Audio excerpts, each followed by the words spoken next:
Hola, muy buenas noches. Mi nombre es Lindy Vanessa Peinado Sinin. Pertenezco al grupo de técnicos profesionales en riesgos laborales y el día de hoy nos encontramos en la materia de electricidad y magnetismo para hablar un poco sobre la historia de la electricidad. Para empezar, pues vamos a hablar un poco de qué es este tema de la electricidad.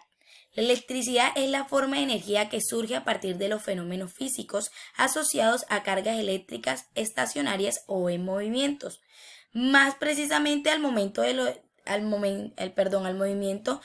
electrones en la capa exterior de los átomos de una materia conductor. En este momento vamos a hablar de dos tipos de electricidad. La electricidad número uno es la electricidad estática, pero más o menos, ¿qué es esto? Se manifiesta cuando son cargas eléctricas, se acumulan en la superficie del material del conductor. Esto por lo general es causado por la fricción o movimiento de determinados materiales entre sí. La segunda electricidad es la electricidad dinámica. Esta es aquella generada en torno a una carga de movimiento, es decir, al flujo de carga eléctrica, también referida como corriente eléctrica. A partir de una fuente de electricidad permanente se genera un flujo de electrones que se traslada a través de un material o conductor. También vamos a hablar un poco de quién descubrió la electricidad. Sin embargo, el descubrimiento de la electricidad es bastante complejo de rastrear, ya que no podemos referirnos a un único nombre y decir, bueno, esta persona lo hizo o lo descubrió, o incluso se remontaría a más de 2000 años atrás, porque la electricidad viene hace mucho tiempo. En cuanto a quién descubrió la electricidad como fenómeno físico, tampoco hay consenso y existen muchos conceptos erróneos, aunque suele acreditar el descubrimiento a Benjamin Franklin. Sus conocidos experimentos únicamente ayudaron a comprender la relación entre los rayos y la electricidad, pero como tal la electricidad ya estaba descubierta. ¿Cuándo se inventó la electricidad?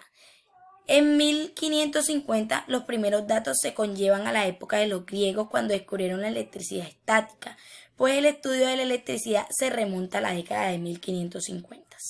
En el año 1600, un médico inglés llamado William Gilbert acuñó el término de electricidad para identificar la fuerza de ejercer dos sustancias cuando se confrontan una con la otra.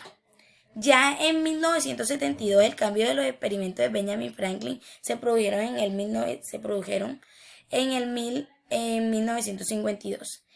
Y en 1980 Volta inventó la pila voltaica y posteriormente en 1979 Edison inventó la bombilla. Esto quiere decir que muchas personas pues influyeron en el transcurso de lo que ahora conocemos como la electricidad, en el invento como tal y en el funcionamiento que tenemos nosotros el día de hoy en ella.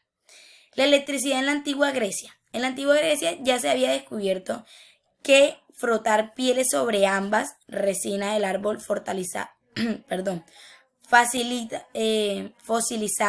era capaz de provocar una atracción entre ambos materiales. Es decir, que ya eran conscientes de la electricidad estática. Tales de Mileto descubrió este fenómeno aproximadamente en el año 600 a.C.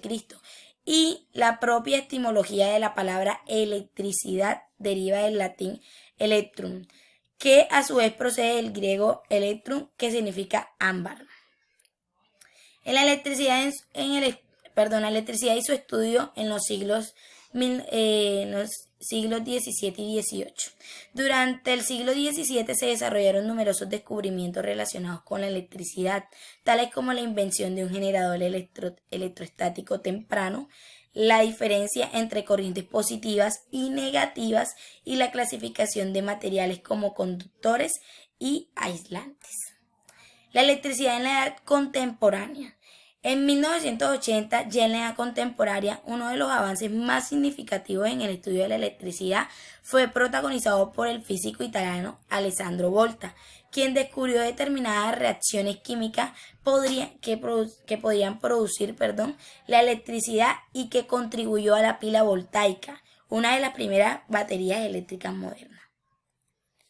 Y bueno, por ahora pues eso es todo. La historia de la electricidad es bastante extensa, sin embargo, el día de hoy lo que quisimos fue darle un breve resumen de lo que era esta. Entonces agradecemos mucho o agradezco mucho su atención.